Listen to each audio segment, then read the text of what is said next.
అందరికీ నమస్కారం. టెక్ టాక్కి స్వాగతం.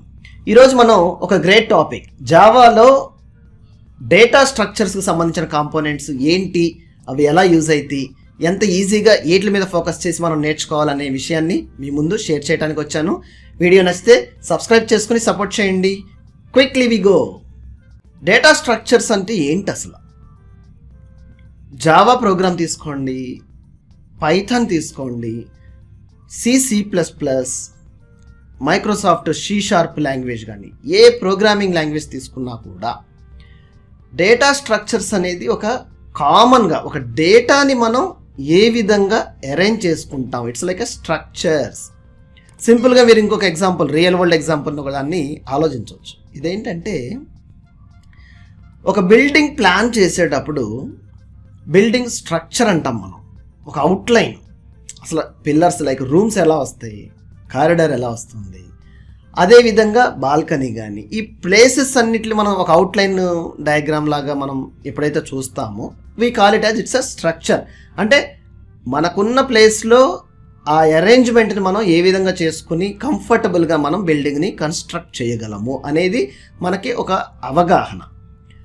అదేవిధంగా డేటా స్ట్రక్చర్స్ కూడా అండి, మన డేటాబేస్లోకి ఇన్సర్ట్ అయ్యేటప్పుడు కానీ, రీడ్ చేసేటప్పుడు కానీ, మల్టిపుల్ టైమ్స్ సేమ్ డేటా ఎక్కువ సార్లు దాన్నే యాక్సెస్ చేయాల్సిన అవసరం వచ్చినప్పుడు కానీ డేటాని కూడా మనం అరేంజ్ చేసుకునే విధానాలు చాలా కంఫర్టబుల్గా అరేంజ్ చేసుకోవాలి.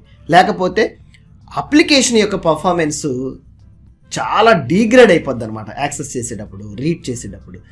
అందుకని డేటా స్ట్రక్చర్స్ అనేది మేజర్గా ఈ సాఫ్ట్వేర్ వెబ్ అప్లికేషన్స్లో కానీ ఎనీ అదర్ సాఫ్ట్వేర్ రిలేటెడ్ అప్లికేషన్స్లో మచ్ ఇంపార్టెంట్.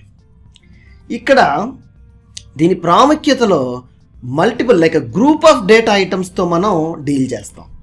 అందుకే చాలామందికి డేటా స్ట్రక్చర్స్ అనగానే ఒక భయంలాగా అనిపిస్తూ ఉంటుంది.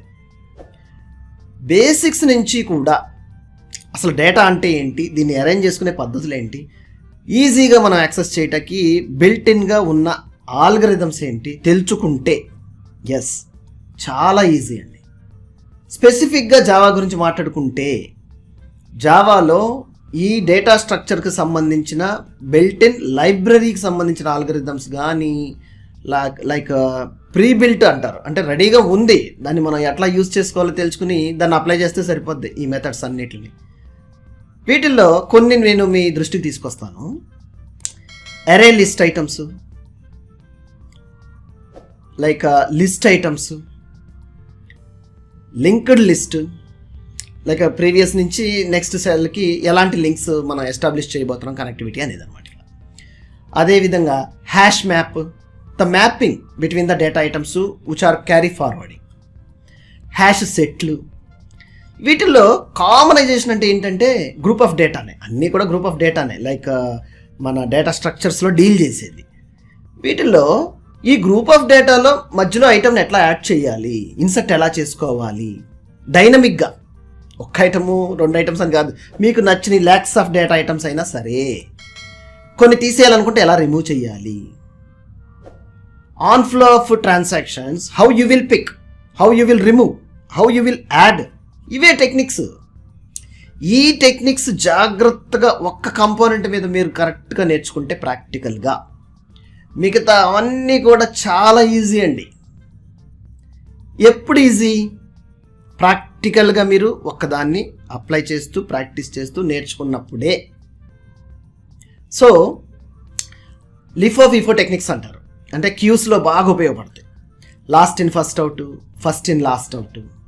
ఎంత ఇంపార్టెంట్ అంటే ఇవి రియల్ వరల్డ్లో మనం ఒక సినారియోలో ఒక సూపర్ మార్కెట్లో బిల్లింగ్లో లైన్లో కౌంటర్లో నుంచున్నప్పుడు ఫస్ట్ ఇన్ ఫస్ట్ అవుట్ చేస్తారు అక్కడ, ఫస్ట్ ఎవరిలో అయితే లైన్లో నుంచుంటారో వాళ్ళకి. అదేవిధంగా ఒక స్టాక్ లాంటి పొజిషన్లో ఒక సీడీలన్నీ ఒక ట్రాక్లో మనం పెట్టుకుంటూ వెళ్తే ఫస్ట్ సీడీ మనం ముందు బయటికి లాగలేం, దాన్ని లాస్ట్ సీడీని ఫస్ట్కి తీస్తాం. అంటే last in first out technique ఇక్కడ అప్లై అయ్యింది. సో బిజినెస్ లాజిక్ ప్రకారం మీకు ఏ లాజిక్ అప్లై చేస్తే మీ యొక్క బిజినెస్ ఫంక్షనాలిటీ యొక్క సొల్యూషన్ని ఈజీగా ఐడెంటిఫై చేసి ప్రోగ్రామ్ రాయగలరో ఇవి అక్కడ అప్లై చేస్తారు. సో అందుకని అవకాశం వచ్చినప్పుడు, ప్రాజెక్ట్లో వచ్చినప్పుడు నేర్చుకుందాం చేద్దాం కాకుండా ఈ డేటా స్ట్రక్చర్కు సంబంధించిన కాంపోనెంట్లు మీరు 1 by 1 ప్రాక్టికల్గా ప్రాక్టీస్ చేయండి. లైక్ డేటా మీ అంతటా మీరు ఓన్గా డేటా ఐటమ్స్ని క్రియేట్ చేసుకోవటం, అరే ఐటమ్స్ని ప్రాక్టీస్ చేయటం, ఇది చాలా కాన్ఫిడెన్స్ ఇవ్వటం జరిగింది మీకు. నిజంగా మీరు నమ్మలేరు. ఇలాంటి videos like practical industry experts యొక్క అనుభవాలతో మీరు కోర్సు కనుక నేర్చుకోవాలనుకుంటే ఆ లింక్ కూడా నేను కింద డిస్క్రిప్షన్ లింక్లో ఇస్తాను, ట్రై చేయండి. ప్రాక్టికల్ లెర్నింగ్ ఎప్పుడు కూడా మీకు ఒక స్ట్రాంగ్ కాన్ఫిడెన్స్ మీలో తీసుకొచ్చి ఇంటర్వ్యూస్ని ఈజీగా క్రాక్ చేయగలరు. అదేవిధంగా రియల్ వరల్డ్ ప్రోగ్రామ్స్ ఈజీగా మీరు మీ అంతటా మీరు ఓన్గా డెవలప్ చేయగలరు. ఈ వీడియో నచ్చితే సబ్స్క్రైబ్ చేసుకొని సపోర్ట్ చేయండి మరిన్ని ఇలాంటి వీడియోస్ కోసం. Thank you.